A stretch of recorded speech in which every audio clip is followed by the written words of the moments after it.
Lots of people have been talking about the THG lawsuit, making videos, updating, and I got to be honest with you, like there's no feasible way that THJ wins a lawsuit. So I've been playing THJ for 5 months, end of January, and it's been probably the best version of EverQuest I've ever played. I've been a big supporter. A lot of the stuff I put in my videos, they've actually changed.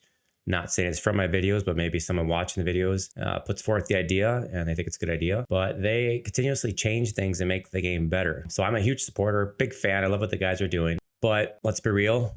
Anytime you connect real money transactions through donations or just flat out taking them, no company is going to tolerate that. It's just not going to happen. I've been in internet marketing and running gaming LLCs since probably about 2005. And it used to be so bad that one of the videos I made was just like a World of Warcraft video for the Burning Crusade. And it was farming Hellfire Ramparts for gold. And that got taken down because Blizzard said that they owned the rights to that content, to that game. So we've come a long way as content creators, even being able to put video footage of the game inside of videos. And I spent a good chunk of time making money selling digital products like gold guides, and Blizzard didn't like that. Some of the leveling guides got sued. Some people made add-ons for their leveling guides and put them behind a paywall and got sued, and they had to make free versions of it.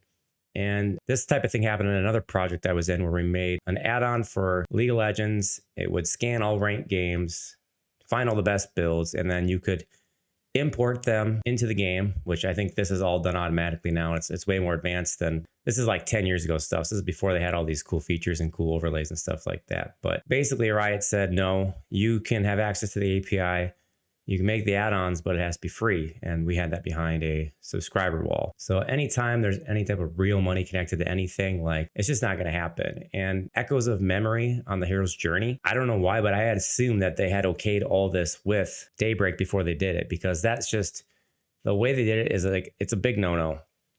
And I watched another video where someone found out that they had made an LLC for the hero's journey before it launched. And the idea was that they made the LLC knowing that they were going to be making money. Well, you know, being in the digital marketing sector and the gaming sector and having my own companies, like if you're going to take any money whatsoever, even $1, it's better to have it protected by an LLC. So I don't necessarily think that they were planning on making a lot of money, although that's what ended up happening. But just even the fact of having this donation system in the game where they would be taking in some money, even if it was the original intent to pay for the server costs, that alone warrants having an LLC. An LLC lets you have business bank accounts and everything out of your name, so you could actually take donations and put it into the business accounts and pay for the server that way. However, due to the popularity of the hero's journey, I am guessing that when they reveal the amount of money they took in on donations, that it's going to be a significant amount. In the last 4 months, I think I went through over 1,000 EOM myself as a casual endgame player, and I know they can be farmed. I didn't donate to get the EOMs. I basically sold stuff I was farming, AUGs, and Planet of Time items to buy the EOMs. But people are saying that they don't ask for donations. And I've heard that people didn't even know there was a way to donate. And I'm like that. When I started out, until I got the end game, I didn't actually know that you could donate. Didn't even really know what Echoes of Memory was or what they could be used for. But I'm going to tell you hands down that Echoes of Memory, the way they're integrated into the game, it's not just, here you go, here's some Echoes of Memory to spend in game for some cool items. Like, when you're at the end game, which everything in the hero's journey pushes you right to, I mean, the leveling's fast, the A's fast, the gear's fast, push you right to the end game. So then you're left with what? Detuning items, respecking to try different classes, class combos, resetting talents, and the big bags. Be like, oh, you know, it's just for bags and such and other cool things. But as an end game casual player, I felt that I needed bags. You do need bags. Who wants to shuffle the shit around? So I went through over 1,000 EOM just casually playing. Somebody at some point probably spent $1,000 donating to that, and I'm just one player. Now, like I said, I did farm some of them through the economy, but as you know, that's not very fast thing to do. Having EOMs in the game is just a big, huge red flag, especially if it's not okayed by Daybreak. I mean, there's no way they were going to get away with that for any period of time. Like I said, when I first saw that system, I thought that they had some type of prior approval, some type of agreement with Daybreak, because when those accounts come out and the money that gets revealed of how much they took in the last 6 months, I I'm not going to be surprised if that exceeds 100K. I mean, the amount of money that they were probably taking in off that would have been easily enough, I'm thinking, to support, 2 full-time developers and all the extra help that they came on. I'm not quite sure those are volunteers. I feel like they were probably being paid. They could have been paid. So I feel like there's a large pool of money there from donations. And donations in itself, aren't necessarily a bad thing, but having any type of connection to the game to do something in the game or give it an advantage in the game is essentially using their intellectual property to make money. You're not giving high fives or other stuff. Like, you're literally made an item in the game that's similar to Chronos that you can use as a currency to spend, and you're not spending it on just fun things. Like, I'm telling you, the big bags, the class respecs, and everything else that EM's used for, a lot of that stuff, the detuners, that's a necessity. They can be farmed, but it really is. It is so tied and integrated into the game that it is a large part of the game, Echoes of Memory. It's not just some side thing. I see people saying, well, it's just like a side thing for some cool fancy shit, but it's not. It's an integral part of the game. You need Echoes of Memory at some point if you're going to experience the hero's journey the way it was designed to be experienced. If you're going to try different class combos, if you're going to, detune some of the expensive stuff to swap to other characters, or if you change classes and you're not detune something so that you can sell it on the bazaar to get some money. I mean, it's Echoes of Memory, the way the game's set up, necessary, and you will not get enough just from farming them in the environment, period. And so while I'm one of the biggest supporters, not the earliest of players, like I said, I've only been playing for about 5 months. I've heavily supported it. I like it. It's the best version of EverQuest I've ever seen.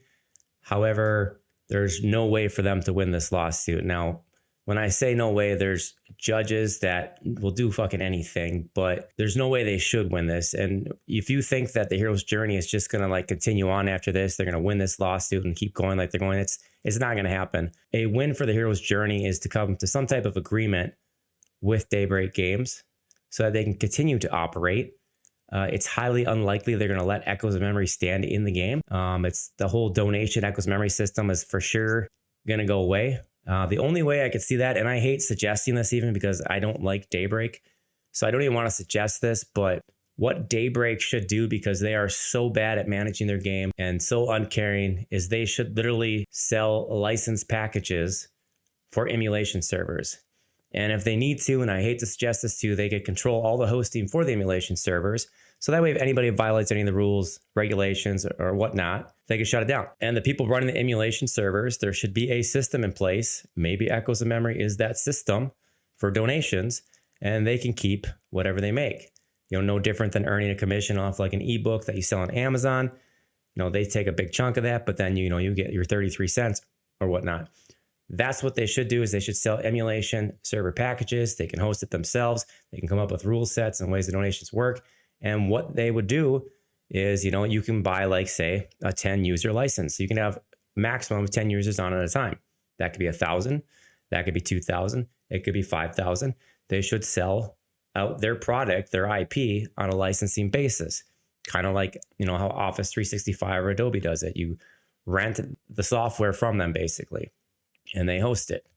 That's a good way for EverQuest to continue on the hero's journey setup. And actually, I think officially endorsing and embracing the emulation servers like that, where they become under Daybreak, it's such a bad thing.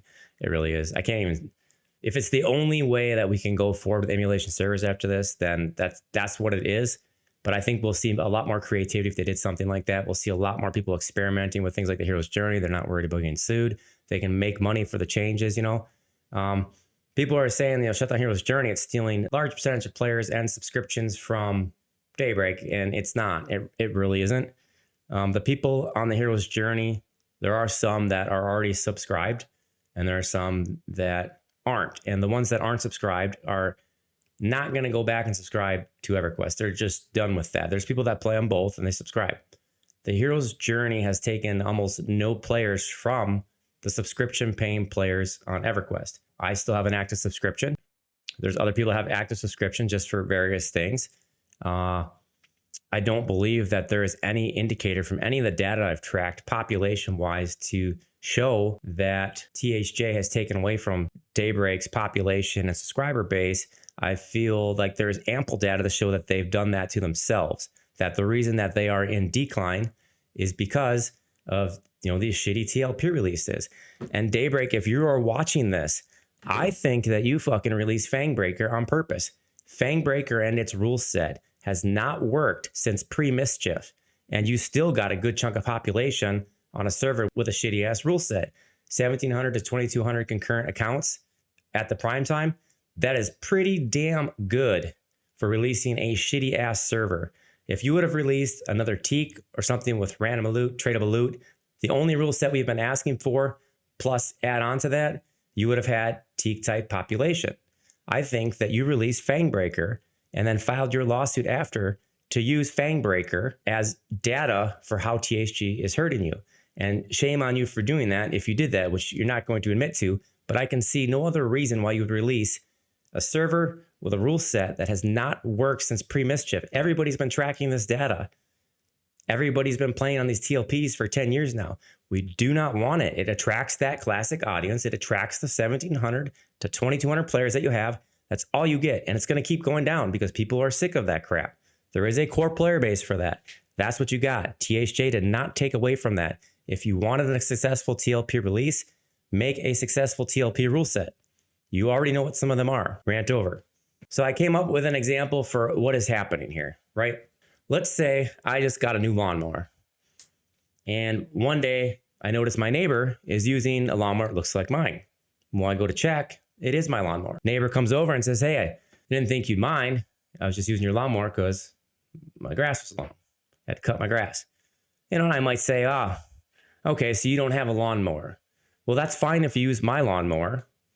Just make sure that you maintain it and put gas in it and take good care of it, So I let this neighbor use my lawnmower. That's what EverQuest did to P99 in a nutshell.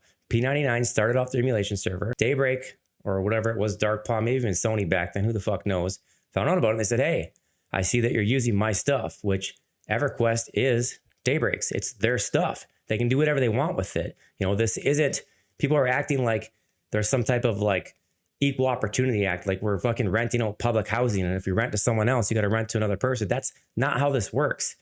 If I have a lawnmower and I give it to my neighbor and he takes it and uses it, and I say, well, that's fine. You can use it under these conditions. And then the next day, my neighbor on the other side takes my lawnmower and says, hey, I took your lawnmower and used it because I saw that you let John use it the other day. So I figured that I have, the same right to use that because, fair use. He used it. So, I'm going to use your lawnmower too. And I say, well, when we get to talking, and then I find out not only did they take my lawnmower, but now they're renting my lawnmower out and they didn't even have permission to use it in the first place. It's essentially what the hero's journey is doing. They took intellectual property that's not theirs, and now they're renting it out via donations. You can call donations what you want. It's not mandatory, not required. But when you get to the end game, those EOMs, they sure look mighty fine. To me, they're a requirement to have the EOMs and a lot of them. So you can say that, but it's still connected in game. You're donating money and you're getting something in game. If that wasn't part of it, it was just donated, you got no advantage in the game, we might not be having this lawsuit. I don't know. Not a lawyer. I will say that I did end up having to handle a lot of the legal stuff that got sent to me and all the threats and whatnot from the big companies when I ran my LC, because that's the position I had. So I've seen this stuff before. And there's a lot of people trying to say, well, because P99 was able to make an agreement and use intellectual property, that somehow establishes a precedent for other people to use that. This is not public stuff. It may be a publicly owned company, but what I'm saying is this intellectual property, this property is owned by an individual entity. It's theirs. They can let whoever they want to use it. They can do what they want. So just because I lend my lawnmower out to John, the neighbor, does not mean Frank can come over and take it. And that's the argument you're really trying to make when you say there's fair use. They had an agreement with P99. So, somehow that's going to help you win this court case. It's not. It's not going to help you at all. This is a big loss. There are some judges that do some crazy shit. This should be, from a property rights standpoint, a big loss. There is no chance they continue on like they did. And when I say no chance, that leaves exception for whatever the judge wants to do. That doesn't matter how good your lawyer is. There isn't someone that's going to come in there and say, this guy should be able to use your lawnmower, has a legal right to use your lawnmower because you let so-and-so use it. It's not going to happen. So the best bet is that this lawyer is negotiating some type of arrangement, whether, Daybreak sells licensing to the hero's journey, whether they make them take down the EOMs and the donations, whether they take some other type of control over it, whether it becomes some part of their subscription, like something is going to happen. Somebody's going to have to give something, because Daybreak owns this. They don't owe them anything. They do not have to let them run anywhere. And as much as I hate that fact, and as much as we want to say, Daybreak, you suck with games, which they do, they absolutely suck. They're absolutely a horrible company. The only thing good about them is they probably bought EverQuest and nobody else would have. But, it would be nice in some fantasy world if the things that Aporia and Kata and the Hero's Journey are doing, if that could somehow be approved through Daybreak and they could still run this. I wish that is true, because I like what they're doing. I like that they're really responsive to changing things. I like the whole idea, and I like those guys. But the way that this happened and the way that it got done, the way that it's starting to shape up, there's no, if you have an animal that's yours and there's a humane society and you're, neglecting an animal, they can come and take that away from you. There is nothing like that I'm aware of for games. Someone owns a game, they abuse and neglect it. There isn't like some government entity that can come and take away your game and give it to somebody else just because you suck at it. Like, it's theirs. They suck at it. That's what it is. THJ probably should have let them know what they were doing. Like I said, once the amount of money they've taken for donations comes out, it's got to be significant, like a significant amount of money that they're taking in. I'm thinking that because just from what I, as a player and people that I know I play with, how much EOM we've gone through, if even a portion of that, like 10% of that, is bought or, donated, that's a lot of money over 4 or 5 months. And with how popular the server is, So, yeah, I think that they released Fangbreaker on purpose, knowing it was going to fail, to use that to try to say that THJ is hurting their subscriber base. I think THJ is collecting a lot of money in donations, and I'm fine with them earning money to do the stuff they're doing and to pay people to help code. Unfortunately, that's not normally how the law works, because they don't own the property in the first place. My neighbor renting my lawnmower out isn't entitled to keep that money. It's stolen property, hands down. So hopefully their lawyer is really good at negotiating. Hope they come to some agreement. Hopefully something allows them to continue, or maybe they found a judge that's just going to ignore laws. I don't know. And I should probably say, like everybody else is saying, because, it's a legal topic. Like, I'm not a lawyer. This is all my opinion. It's for entertainment. I am a THG supporter. I'm not a fan of Daybreak. But I feel like the law is on their side. And if there was a way around it, I hope that their lawyer does find it and allows THG to continue. I feel like if Echoes of Memory go away and the donations go away, I feel like we're going to see, those guys might have to get jobs. If they don't have jobs already, they're going to have to, that might take away some of what they put into it, because they put a lot of time in it, like 24 hours a day around the clock. Those guys are on it. So in a normal world, they deserve to be compensated. I wouldn't have a problem with the real money transactions and them getting paid. I wouldn't even care if we find out they made $500,000 and they were paying themselves that. The game is just that good the way they did it. Unfortunately, that's not how things work, and they don't own the game. They didn't work an agreement out. So, I wish them the best of luck, and I hope THJ continues, because like I said, as a lot of people have said, this is the last hoorah for me in EverQuest. I've been playing since 99, and that's over 26 years now. And I've played all the TLPs, besides the repetitive ones. I played the first few that had those rule sets, Mischief, Teak, played on all that. But it does hold a special place in my heart, as it does for most of you guys. And this is my last hoorah. Like, if the hero's journey is done and there isn't some magnificent TLP that integrates something cool, this is it for me. It really is. And I don't know how much longer Daybreak's going to continue to run their TLPs and their crappy servers anyways. That's such a dwindling game and player base. If you look at the population, I don't know how that's still worth it to them. So I think at some point Daybreak shuts down and maybe emulation is the only way to play. Yeah, it's just a sad scenario all around. You guys are doing really good covering it. I've watched all your videos. I'll post a link to a bigger breakdown, a deep dive into it, to my website, and then I'll post in my description some of the other videos people are covering that I've watched. So yeah, that's my update for now. I've been kind of quiet lately, doing a lot of remodeling and whatnot, but I've been watching your videos and paying attention a little bit. That's my take on it. And if you're interested in watching any of my other content, check out these videos.